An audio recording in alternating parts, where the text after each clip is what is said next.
It's so easy for people to wake up and be in other people's business, want to know what's the latest gossip, want to know what's happening in Hollywood, want to know just the things. Like, it's easy for them to do that. And that type of mentality, that type of wanting to know leaves you stuck, leaves you stagnant, leaves you depleted, and leaves you not even focusing on the things that God is calling you to. That's why so many patterns and so many cycles of you repeating the same thing over and over and over again, because you're so worried about the tea, you're so worried about Hollywood, you're so worried about these reality TV shows.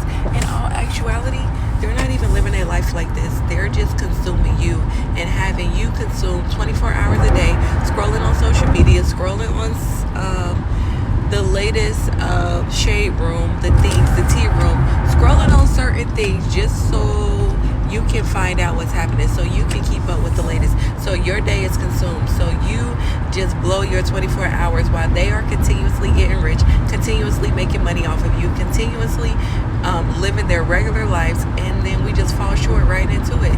We consume it. What I do know is bad company corrupts good character. So if you consume yourself with drama, if you consume yourself with the things of this world, such as the things that I just named, you're going to be a statistic. You're going to be like everybody else. You're not going to change the trajectory. You're going to have a poverty mentality. You're going to have a mindset that's not willing to grow. You're going to be stuck just living how your parents or grandparents was living. You're never going to get the fullness of your life. And then by the time you look up, years have passed you by, and yet you're still in the same place, and yet you're still doing the same thing, and yet you still have the same income, and yet you're still financially challenged, and yet you're still getting into it with people, but yet you still won't change your trajectory. Because I do know if you can't change the people around you, you got to start changing the people around you. At one point, do we just grow up? At one point, do we just mature?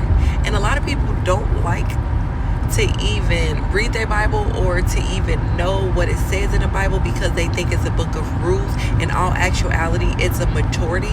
In all actuality, it's something that grows you up. In all actuality, it changes your mindset. In all actuality, it fixes you inside, because you will never become the full version of yourself without the inner work done inside.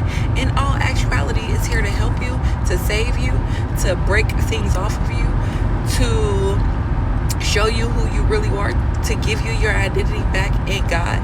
Like, it's there to show you those things, but because you're so consumed in these day-to-day things, what's going on in the world, you have no idea who you are, and you move like it.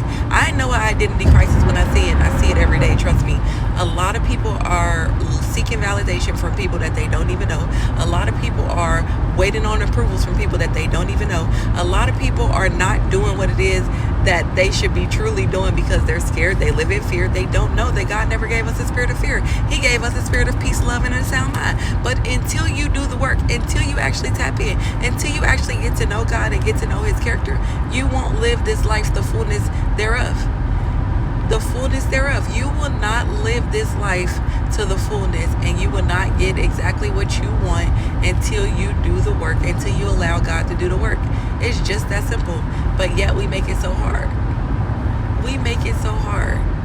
But yeah, I just had to get that off my chest this morning. I hope you guys have a great day.